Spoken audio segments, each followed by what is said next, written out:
Hey everyone, welcome back to my channel. I am Cole at Kitschy Flower, and so today's haul is going to be some of my favorite picks from some of the gifts I got for Christmas.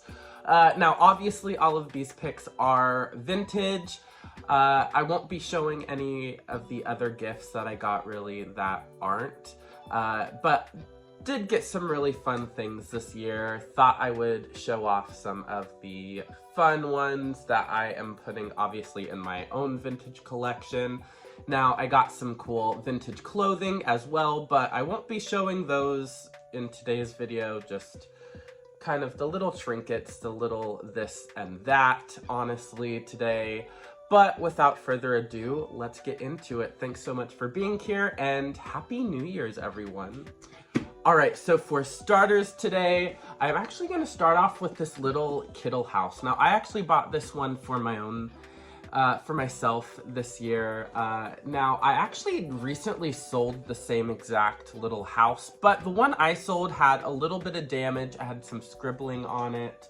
Now, I wanted one that was more on the minty side. Now, I do have a few of these Kittle houses in my own collection, but I did not have this one.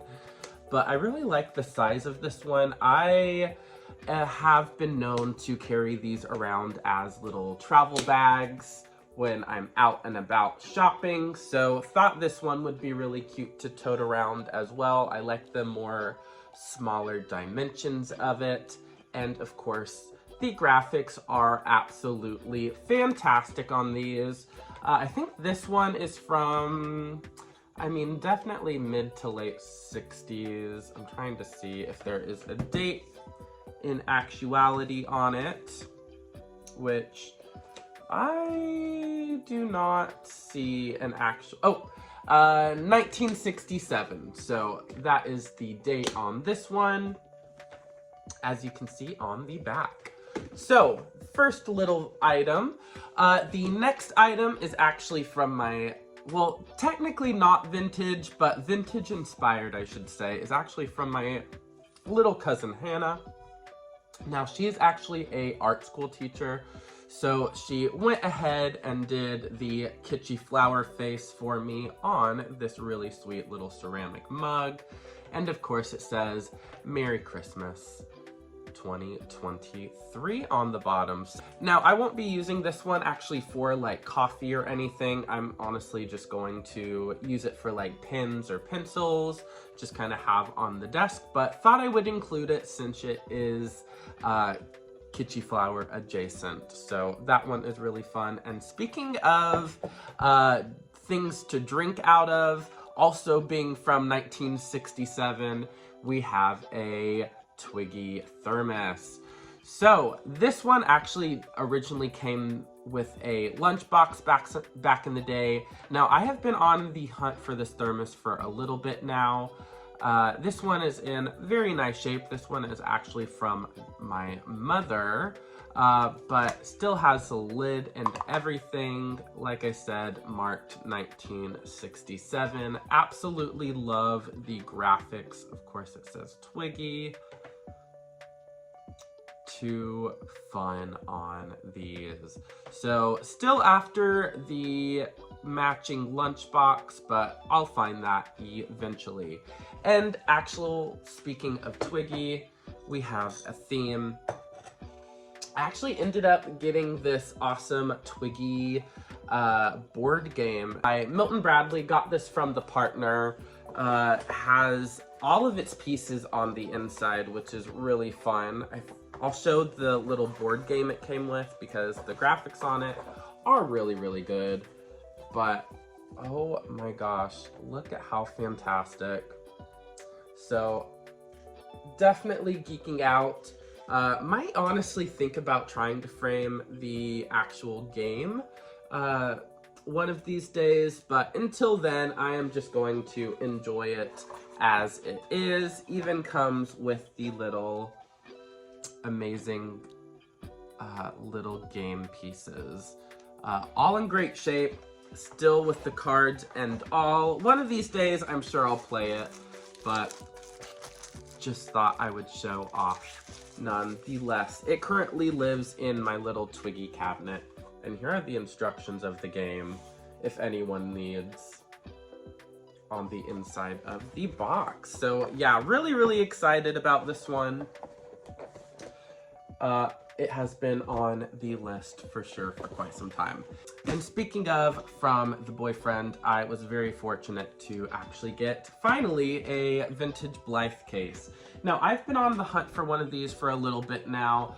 I wanted one that was in better shape because there were a few online currently that just either were missing their handles or they had like drawing or they were really ripped up. But this one is in really nice shape. I think the only flaw I see is on the back. It has a little name, but I really don't mind that as long as the like little latch and handle and inside are all in pretty good shape. I don't really mind, but nice and clean.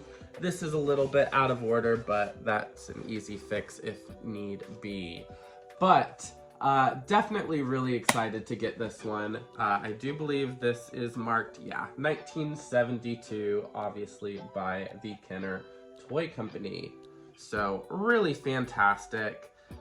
General Mills Fun Group, Kenner product, Cincinnati, Ohio it is marked. But absolutely love the Blythe on the front in the poncho, of course. So that is the Blythe. And then for the last Twiggy adjacent piece actually comes from my mother. Now I am going to have to hold or like censor this one a little bit. But this was a original Playboy centerfold in, I do believe, 1960. I think 1968 on this one, but it says, I asked my hairdresser to make me look like Twiggy, but he put the part on the wrong side. But yeah, she is really fabulous. Obviously the Twiggy lashes, the Twiggy hair, and she has a little Twiggy magazine. So really excited to hang this one up on the wall. Granted, this is like my first real like pin up that I got. Back when the BF visited here like last month, my mom ended up picking him up because he's really into some vintage pinups. She ended up picking up some pinups for him for Christmas. But she found this one while she was looking and had to get it for me, which I am very grateful for. Not too often you can say your mom bought you a half naked woman, but you know, quite the surprise. Definitely already has a place on the wall for. And I think we will go on to the next one from the parents, which they definitely came in clutch when it came to the vintage items. But we have this little bisque antique doll string holder. Now she is absolutely fantastic. Still has her little string. As you can see, you kind of just like pull it and it comes out. This one's absolutely fantastic. I have not been able to see another one out in the wild like her. So very grateful I was able to add her into my own collection. Love her little hat. Yeah, we saw this one out shopping in Virginia actually, but I was trying to be good and not really buy anything for myself. Really only was trying to buy a Christmas present, but the parents saw it and ended up sneaking it while I wasn't looking, and I was able to open it up while with the family. So definitely a highlight of the Christmas season. She is quite the little oddity. And then another awesome vintage piece I actually got from my aunt. Now this one I do believe is made by Rubens. It is a cute little bear planter, but kitsch-tastic. Will definitely fit up with the display I have behind me. So really excited about this one. So absolutely adorable. And those were a few of my favorite vintage items I received for Christmas. Obviously got a few other items that weren't vintage adjacent. So really grateful for this year. It was a great holiday season overall. Got to spend it up in Virginia with my grandparents and family. So very grateful for this year. I hope everyone's holiday season, if you celebrate or if you don't, I hope it was really well. And hopefully the new year is off to a great start. I am filming this on January 1st, so yeah, I have lots of fun things planned for this month. New videos coming out on the weekly, so make sure you are subscribed. Thank you guys so much, and definitely let me know what you guys think of the items in the comments, and I will see you in the next. Bye!